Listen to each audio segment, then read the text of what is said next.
I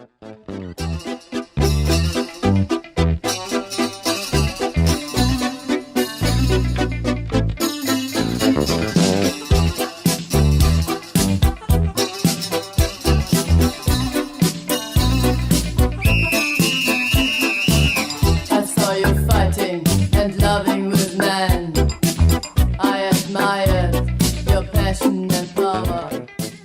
You told me Hello, and welcome back to the 6 Degrees podcast for episode 6. My name is Zachary Lefebvre, and I'm your host. Thank you for joining me again as I set out to have conversations with a variety of people, including musicians, small business owners, digital artists, creatives, and regular folk that all have inspiring stories and journeys. I'm really enjoying the process of figuring out the podcast format and learning more about the creative people in my circle. Every episode, I'm trying to level up, and I really appreciate the support, and I hope you enjoy the conversations I have with each guest.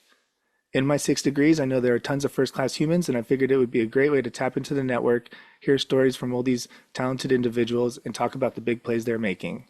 The main goal of the podcast is to connect people, whether it be working together or just connecting with sentiments of the pod. I aim to fill these segments with fun and lighthearted conversations while diving deeper into our guests' minds. And this week on the 6 Degrees podcast, we have Nikusha. Nikusha is a talented artist, painter, and just all around creative. Welcome to the show, and thank you for taking the time to speak with me today. Of course. Thank you for having me. Yeah, of course. I was just thinking, speaking of like 6 Degrees and the brand, it is really funny how we got connected through your sister. So definitely really on brand. I'm really happy that she did kind of connect us because your art is just beautiful. Thank you. Yeah, shout out to Katya. Yeah, seriously. Um, so yeah, we were introduced to your sister, and I'm just really excited to dive deeper into your creative journey and like learn more about you as a person. Can you paint us a picture of Nikusha, the person? Like, where are you from? What did you want to be when you were a kid? Yeah, so I'm from San Diego, born and raised. And when I was a kid, I would always say the typical stuff, like I wanted to be an actress. But in my room, I always had a whiteboard and I would always pretend to be a teacher. I would put formulas on the whiteboard. I would like make these mock tests and grade them and everything. And it's just interesting how now I'm doing that professionally. I'm now a teacher, which is kind of unexpected. I didn't really plan on becoming a teacher, but life has a way of taking you where you need to go, and everything just lined up where I am now doing this for a living. So it's been really nice, and I think my younger self would be proud. I think it's really funny how life has it kind of goes in circles, you know. We tend to gravitate back towards the things that we used to once love, and it's a beautiful process. So it makes me really stoked that you're able to tap back into that. And I mean, honestly, I remember enjoying writing on whiteboards and all that when I was a kid too. Something about just the ease of the marker going on the board.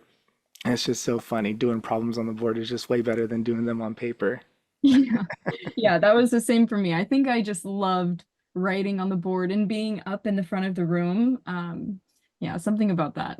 Center of attention. Well, your art is definitely really moving and inspiring, and I'm wondering, what are some of your earliest memories of falling in love with art? Yeah, I that's a really good question because I can't really think of the earliest memory that I had falling in love with art, but I will say I love art now more than ever. I'm definitely much more passionate about it because I think I understand what's involved in it. And just now knowing how to draw and paint and how to see like an artist, that has, um, yeah, that's completely changed. When I was a kid, I didn't really, I mean, I just was creative and I doodled and I dabbled, but I never really took it seriously. And when I'm doing that now and teaching, yeah, I think now more than ever, I love it. I'm definitely much more passionate about it as an adult. Yeah, what would you say, like, what is your foundation in art? And like, how has it developed over time to this new kind of fulfilled love or, more impassionate love with all that you've learned over the years? Um, well, it was definitely learning first how to do it. Because when I was a kid, there was this time when I didn't know anything about it. Didn't know how to draw or paint. I just created whatever, and that was fun. And then there was this time when I was learning and I wasn't good at it, and so it there was this kind of feeling of I don't know, almost failure attached to it. So I kind of fell out of love with it and I was pursuing different things. Like I was thinking, oh, maybe I want to be a computer programmer or something. But then after studying more with art, um, now that I know what I'm doing and that I know that I'm capable of any type of style, whether it's realism or abstract or um, whatever else. Now I find a lot of freedom in it. So it was putting in all of that work at first in order for it to turn around and be able to kind of get back to where I was as a kid, where I could just create. Like I can do the same thing now, but I have the techniques and the tools in order to take anything that's in my mind and put it on to paper. Hmm. What a cool like talent to be able to do. It's really neat to like have some visualization in your head and be able to bring it to life. Do you have a preferred like medium that or does every thought kind of does it transition to all canvas, or do you see some paintings in your head or art pieces in your head that you want to paint in like oil or maybe something else? Hmm. Oh, that's a hard question to. I I'm think it's everything. It's everything. I mean, there's some things where um I mean, I would say, sorry. I'm like That's all right. over the place just because there's I love charcoal. I love painting with oils especially. For a long time, I only painted in acrylics. And for some reason, I just never explored oils. I was kind of scared of it, because I knew that, well, I was scared of it because my mom would always tell me how oils are have heavy metals and can soak into your skin and everything. And I Hmm. was like, oh, I don't know if I want to deal with that. And it takes a long time to dry. But after, I don't know, however long it was, like 10 years of painting with acrylics, one day I was like, you know what? I want to try oils. And I think that huge buildup before trying oils made me love it even more. It's just like, it's so pleasant to paint with oils now. It's like one of the most unmatched mediums, I would say. But charcoal, oils, watercolor, uh, really, really anything. Yeah. Just getting back to your other question about if there's like something that I visualize in Hmm. specific mediums. Yeah, everything kind of calls for something new. And I think it's based on what I feel that day, uh, Hmm. what I what I want to do, if I want to make a mess or keep it clean. Yeah. Was there a pivotal moment or experience that kind of helped you define your style? Because it definitely seems like you do have a sort of style in throughout all your paintings. I think the most pivotal experience I had was being spontaneous with my work, honestly.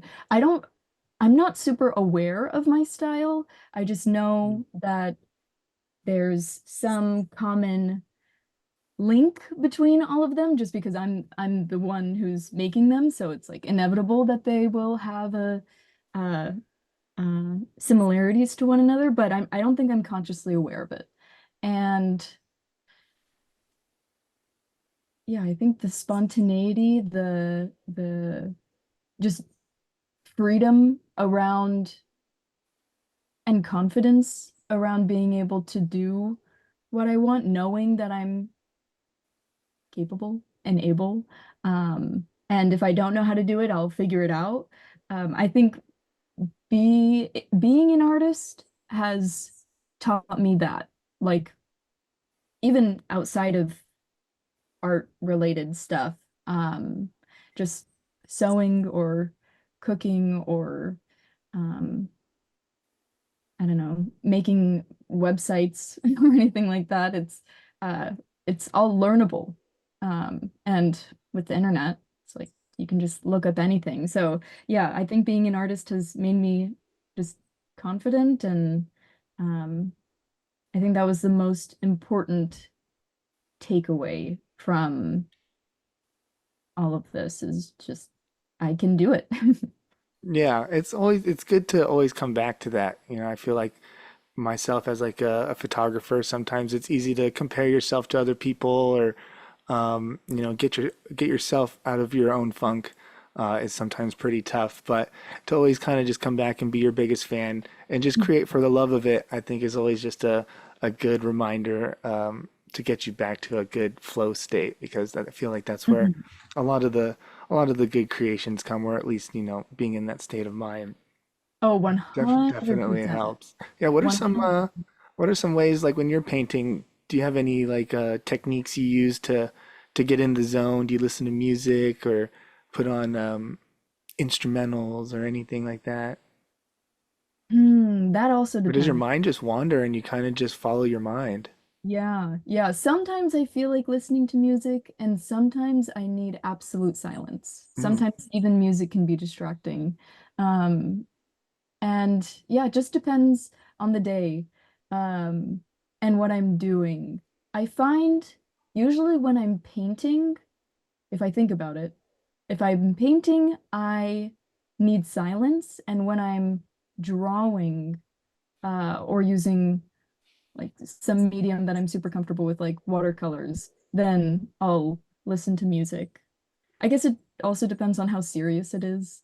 Uh, hmm I don't know. Yeah, it really depends. But I do like painting and drawing without music sometimes because um, when in the flow state, uh, and we teach at our studio how to draw from the right side of the brain. So when you're there drawing from the right side of the brain, everything kind of disappears. And sometimes I won't even be able to hear the music if music is there. Um, and it's not like it's silent, but it's enough. hmm And yeah, like even when I'm not listening to music, it doesn't feel like it's silent. That's cool. That's like a meditative kind of state, Yeah. everything kind of just like calms around you. Mhm. Absolutely. Yeah, it's an incredibly uh satisfying place to work from because everything feels good. It like feels like it's working, you're looking and drawing and painting what you see and there's no internal critic going off like telling me what to fix or that I'm doing something wrong. It's um just like all good and um yeah, my favorite place to be. Well, I kind of want to talk about one of the a big play that you made in the last couple years, and it was just an exhibition that you held in Solana Beach. How did that feel? Like, and how did you go about preparing and like showcasing your art for people in a live environment? Yeah, that exhibition was a lot of fun. My friend had invited me to co-exhibit with her, and there was a huge amount of preparation. I remember we were both working in the studio. She was painting, and I was mounting a lot of my works because a lot of them were not even prepared to be shown. It was a pretty fast kind of turnaround. She had invited me, and then I think it was maybe a week or two after that, that was the show. So it for however long that was, just a few weeks. It was a huge amount of work, and it was hectic, but it was also exhilarating and pretty amazing. I remember the people who worked at City Hall were surprised by the turnout. We had a ton of people. The room was completely full. Uh, I want to say at least 100 people, maybe more, came. And I'm not super, uh, I don't share often. I'm not really open about, especially what I do with my art. I don't really post about it that much. And when all these people showed up for the show, it just made me realize how people are interested and they care in what I'm doing. And yeah, it was a nice pat on the back. Yeah, was that the first one of the first exhibits that you showcased your art at, like to Yeah. the world?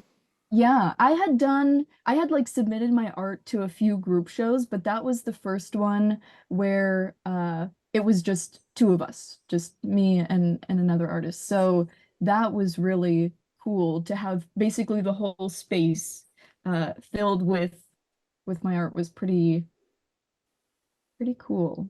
Yeah. How many pieces did you have at that exhibition? Ooh. Hmm. I would say maybe around 15 Wow. pieces. Yeah. Ranging in all sizes? Ranging in all sizes. Yeah, I had a few small pieces, like paper-sized pieces, and then I had quite a few large-scale pieces, like I would say probably 50 inches by 60 inches. Some a little bit bigger than that. I had, let's see, at least three large-scale pieces shown there. Are all your pieces one of ones, or do you make prints and stuff? I usually don't make prints. Usually they are originals and I only have that one piece. But there is a piece that I created, and it's on my Instagram, but it's of a bunch of my friends and we all posed as the Last Supper. And uh Nice. I made that piece as a really large work, and I sent it into another exhibition in the La Jolla Athenaeum, which is an annual juried show, and that piece sold. And my friends were like, "Wait a second, we want that. We want that piece." And so I made they're called giclées, which are basically uh, replicas on canvas, printed canvas. And so I made a few of those and any of my friends that wanted them, they bought that. So that was my only time I sold replicas, but that was pretty cool. Yeah, deserved for sure Yeah, for all the homies involved. yeah, exactly. What Yeah, a great idea. yeah. How intense did you guys go with the planning of everything? Did you guys have the food on the table and all that stuff? Well, the story about that photo is actually pretty hilarious. It was the night after my friend's 21st birthday, and we had all driven up to Santa Barbara. One of our other friends has this beautiful house out in, I think it's what is it called? Not a nature reserve, but Like a sanctuary or something? I forget, A refuge? not a refuge. It's owned by the government. It's like a state, I think it's on a state park. I think the land is on a state park. But it's amazing. So beautiful. Like just these Santa Barbara mountains in the back. It's this super cute little house, kind of in the middle of nowhere. And so we had our friend's 21st birthday there, and that night was just wild and crazy, and a bunch of people from all over came to celebrate our dear friend's 21st birthday. And then the next morning, we had set up this really long table for all of us to gather around. I think it was like 16, maybe 20 of us. And we always like to take group photos. And so we're like, oh, we should pose like the Last Supper. So we all got on one side of the table and everyone was referring to the Last Supper photo and like posing. So Everybody was on the same page pretty immediate. Everybody looked at the yeah, table and they're like, "Oh, we have to do this." exactly. Yeah. Yeah. And then a few years later, I had that photo. I remember I was just in the studio in one of my mom's classes, and I was like, oh, I need something to do. And I was like, you know what? I'll draw this photo. And then that project just kept evolving into something more. Like I started with just copying the photo as it was with charcoal and paint. And then I had this excess amount of canvas on the bottom. And I was like, well, I don't really want to cut that canvas off. It's good canvas. Like, let's see, how can I make it work? And so I decided to add a reflection below it of the scene. So it looked like we were all on water, standing on water. And then um, one day that canvas was in front of the window, and because part of it was made with charcoal and part of it was made with light, the part that was made with charcoal let light through, and the part that was painted blocked the light. And it looked amazing backlit. And then I was like, wait a second, I should make that permanent and I should put lights behind it. And so it just kept evolving into something more. It was this really spontaneous uh evolution that I love. I Yeah. love when that happens in art, when I'm like surprising myself as it goes. Yeah. Um, and that was a very exciting direction. I'm still exploring that, having backlit pieces. That's like my new interest, my new direction that I want to pursue. Yeah, what a cool concept. I feel like the planning and designing of it, like you said, the acrylic or other medium doesn't let light through. The way you Mhm. can use the charcoal and just have one thing look one way when you're looking at it, and then take on another shape or something or piece when you turn on the lights behind. That seems pretty cool. Exactly. Wow. Yeah. Yeah, the options seem endless with that one. Yeah, and working from these personal photos where I know Yeah. everyone, Uh, um, and when people are like, "Oh, what is this scene about?" I can tell them a story about it. hmm That's really nice. And so I've been trying to uh take more photos where my friends are in like together. I just love multi-figural compositions where there's a lot of action and I know all the people and yeah, how there's all the planning behind it.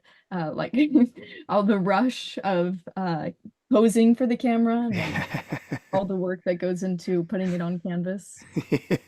It's a very well-deserved finished product by the end. Yeah. Well, it's really cool that you create like pieces of art on huge canvases. And when visualizing a larger piece, how does your brain process and plan compared to like a smaller piece? hmm I would say now, after doing it for so long, I see it the same as working on small sizes. To me, now there's no difference. If I'm working on a bigger canvas, I need a bigger brush. Yeah. That's my Bigger attitude canvas, towards it. bigger brush. Yeah. But I do remember the first time I painted on it was the largest canvas I had ever painted on at the time. And it was when I was training to be a teacher. And my mom was my mentor. And the assignment was to work on the biggest canvas you've ever worked on. And I mean, she would always encourage me to work on pretty large sizes since I was a kid. And so I was thinking to myself when thinking about the size, like, oh, I'll just do it a little bit bigger than what I had done previously, which is, I mean, I'd probably worked on 36 by 48 canvases. So I was thinking maybe like 50 by 60 inches or so at the time. And my mom was like, no, that's too small. You're gonna have to go way bigger. And she took this huge roll of canvas and just like laid it out on the floor, just rolled it until it was basically the whole length of the floor.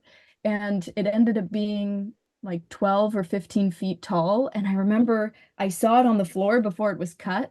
And I was like, that is way too big. Like, I am not capable of painting on a canvas that's literally as tall as our studio walls. It was like Mhm. 10 or 15 feet tall, the studio walls, and the canvas was that big and that wide. It was like 6 feet wide or so.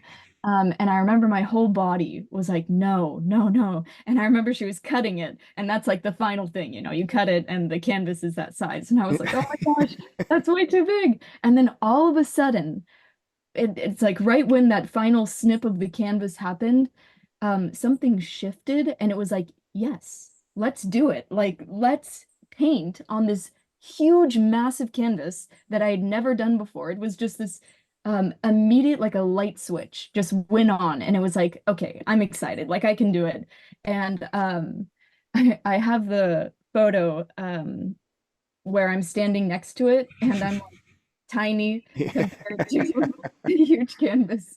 Um, and that was pretty cool. So at first it was very intimidating, and then afterwards it's like, well, it's just a canvas. Like I can paint on it, and if anything, I can paint over it. Um, but yeah, What did you end up painting on the large canvas? it was a copy of a master who was it? I'm forgetting the name. Um, Not Cambiaso. I'll have to I'll have to look it up. I don't We can remember. circle back and then Yeah. I say this in all the episodes. I put it right here. I'll put a little picture and post right where I'm pointing, and then Yes. people that actually watch it on YouTube will be able to see. Yeah. Yeah. It was these I remember what it looked like. It was these two people standing next to one another, and one of them had a house in one hand, like a church, and the other hand had a scroll or an open book or something. It's kind of like a surreal piece, honestly, but it was made in, I think, 15th or 16th century or so. It's a old painting, religious painting, even though I'm not religious, but it's usually how it is with those old paintings, they're religious. Uh, but yeah, let me see. Who was it? Can I look it up right now? Yeah, yeah. No, Okay. we all we got is time. There's no rush. Okay. But yeah, that's I think the most um like visceral memory I have of painting large scale. I'd never had an experience like that where I was almost scared of doing it. Um let's see. I'm pulling it up. It's funny that you mentioned like the last little clip of scissors and then like was like a light switch. I feel like, projects like that seem daunting and whatever kind of creative task or I guess whatever in life, it could be anything small, but just taking that first step or seeing the first step kind of, or just even getting started once you're doing it, you're like, oh, I got this. Oh, yeah, I for could sure. do it. I don't know if without that project, if I would have ever made um a piece that big. Um so it was definitely nice to be pushed outside of my comfort zone, because on my own, yeah, I probably wouldn't have done it. Well, you mentioned earlier in the podcast that you're a teacher at the Prima Materia Art Institute. Can you speak? Well, I guess this is a little bit more specific, but I do want to. Can you speak to why it's so important to feed our creative and artistic brain, like at a young age, and then to like kind of foster it?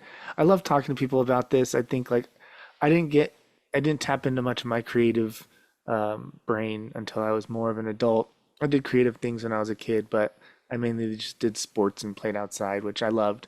But I think it is so important, like to like I wish I would have found music earlier, just like the enjoyment of it. I don't play instruments, but and then like writing and photography I found later in life. I think it's so important to cultivate that. Being a teacher, why do you think it's so important to kind of cultivate that? I mean, the most important thing is, or one of a big important thing is that creative outlet. Mm. But I think more than that, knowing how to create art helps you and helps people appreciate their uniqueness. that if you're different, that's a good thing. And if everyone, for example, were to create the same painting, no one would stand out. But it's the people who do it differently that become known, become famous, become trailblazers. And appreciating that uniqueness at any age is priceless. It's so important. And especially to know that young. I have a lot of students, older students, who come to me saying that they had this really bad experience in art and they waited like 50 years in order to come back to it. They come back to it for whatever reason. They're retiring or they just want to explore their creative side. And when I hear those stories, um, I I never want to be that person for them to turn them off from Hmm. being a creative. So to foster their individuality, to show them that they are important and they have something worth sharing, I think that that is, for me, at least as a teacher, the most satisfying part. And what really drives me to continue teaching, helping people see for themselves what they're capable of. And like how I had that experience of um, realizing that I can paint big. Like I love when people are like, "Oh my gosh, I didn't think I could draw or I didn't think I could paint, but I can. Hmm. It's easy." Like I'm capable. Yeah, there's a special feeling when you learn something new, like just speaking as like a student. When I go to YouTube University and I learn something new, like in the video editing software, it feels so fulfilling and rewarding. So it's really cool that people like you are in the places because it's so valued. I think it's so great that we have teachers like you out in the world. So what a great philosophy you have. I'm sure the classroom environment is super dope. Thank you. I hope so too. Well, and like kind of parallel to just fostering creative outlets and stuff, you also play the piano. And looking at both the piano and art as meditative processes, what are the similarities you feel when playing piano and also like simultaneous, not simultaneous, but like between playing piano and making art, I guess I should say. Hmm. Well, I'll be honest. I don't really play piano. There's a few songs that I taught myself how to play. Hmm. And actually, the very first song I ever learned how to play piano, I was taught by my friend, Katie, who taught me how to play a song by Pink. Um, never, never, or I think it's fucking perfect. That song, it's a song by Pink. But that's the only song I have memorized by heart. It's kind of a almost embarrassing song to only know on the piano. Um, Anything's good to have in your artillery when you need to play it at a party or something. yeah, I can do that. If I see a piano, hold me back. Otherwise, everyone's listening to Pink.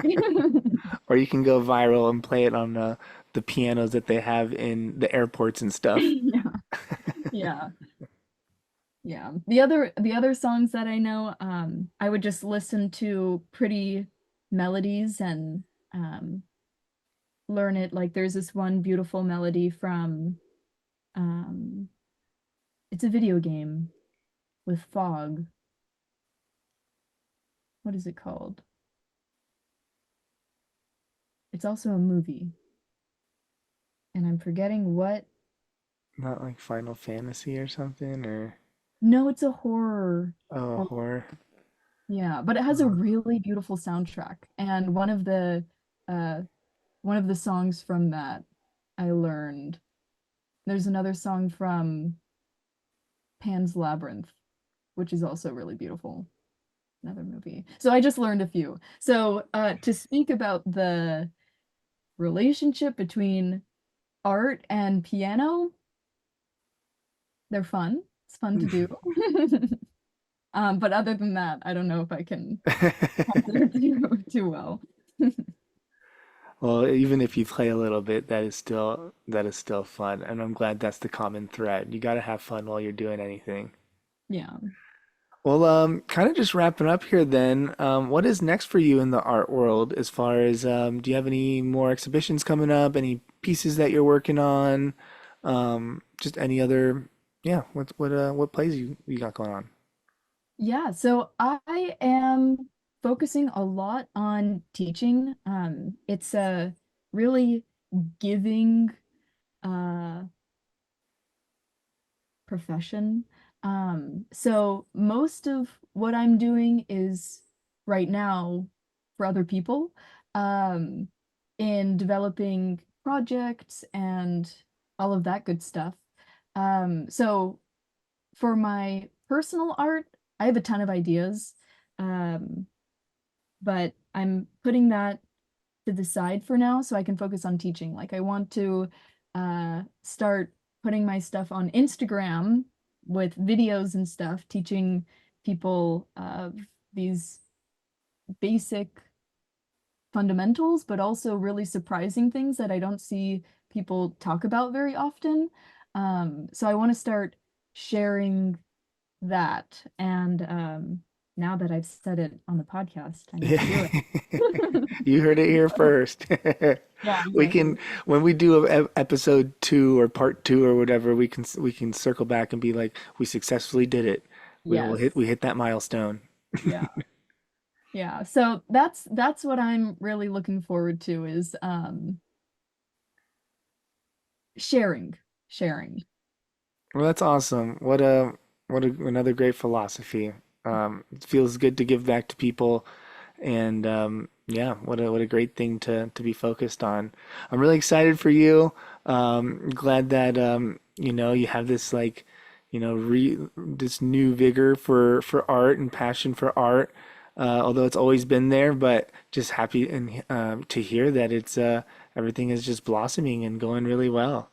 Thank you. Thank you. Thank you so much for having me on and inviting me. Yeah, of course. Like I said, I'm really stoked of how this came together. Yeah, episode 6. And yeah, just really great. I was tapping into like the people that I know.